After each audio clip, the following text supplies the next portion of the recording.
10:10 Bible study. Jump into the Word with us. What's up, guys? Hey, Pastor Kevin here, hanging out with you on a Friday. Hope you are having a great Friday so far and looking forward to the weekend.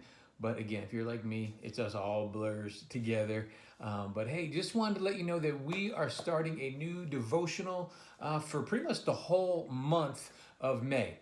We are going to go through the book of Proverbs. And if you're not familiar with the book of Proverbs, you're going to want to get familiar with it, because Proverbs is all about you and I having wisdom.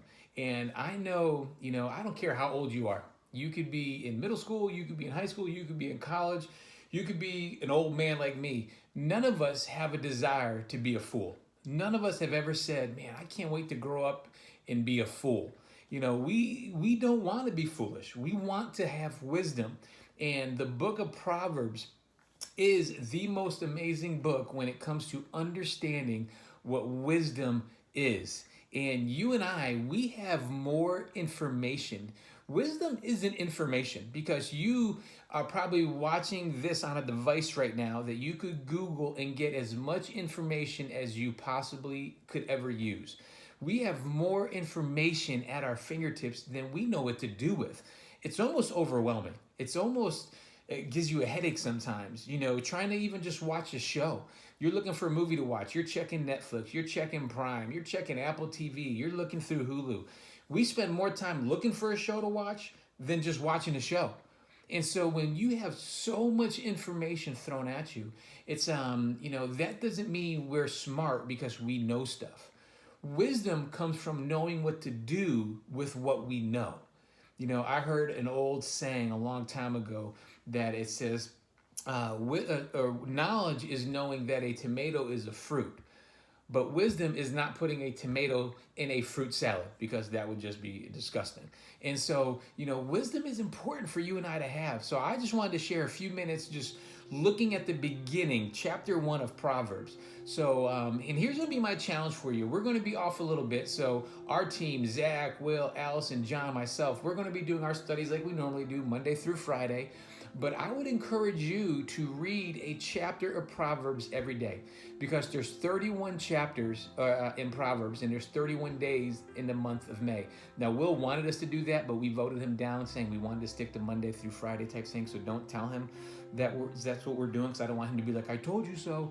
But anyways, I would challenge you to read one Proverbs a day for the next 31 days, just to get some wisdom about what the Bible is telling you. So I just want to look at the first 7 verses in Proverbs with you guys real quick, and then for you to spend some time reading what the book of Proverbs has to say. But here's how the book of Proverbs starts off.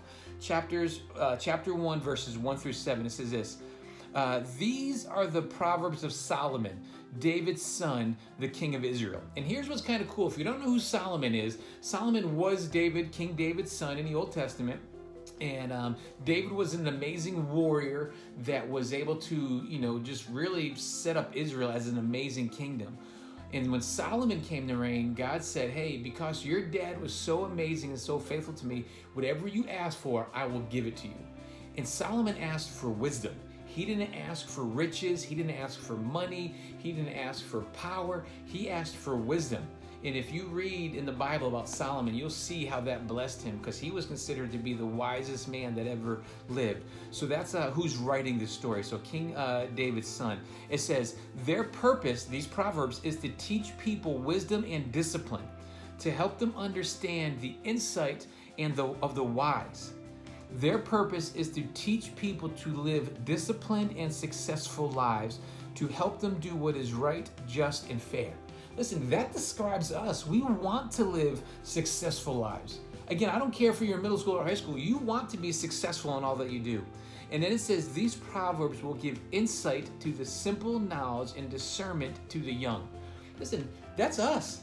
We're not us, not me. That's you. You need discernment. You need to understand what to do with all the knowledge that you have at your fingertips. And this is what's going to help you. It says, let the wise listen to these Proverbs and become even wiser. Let those with understanding receive guidance. And then verse 6 says, by exploring the meanings of these proverbs and parables, the words of the wise and their riddles. So by exploring the meanings in these proverbs and parables, the words of the wise and their riddles. Listen, God's going to reveal things to you. Then it says this, fear of the Lord is the foundation of true knowledge, but fools despise wisdom and discipline. You know, they're going to yell at me that I'm already at 5 minutes, but so I'm going to wrap up here. But, you know, when it says the fools despise wisdom and discipline, I don't care who you are. We desire to have wisdom and we desire to have discipline. You may say, I don't like discipline. Listen, we do. We like it when people have to obey the rules and they're held accountable. Whether we're playing sports, whether we're playing video games, whether we're driving, whatever it is, we want people to be held accountable. And we even want to be held accountable. So, hey, let me encourage you to jump into these chapters, learn as much as you can about wisdom, soak it in, spend a day, each day reading one of these chapters. Anything we can do for you, let us know. If we can be praying for you, let us know. If you have any questions or concerns, let us know. And then, hey, hopefully you can jump on and play some games with us later today. Love you guys. We'll talk to you soon. Bye. 1010 Bible Study. Jump into the Word with us.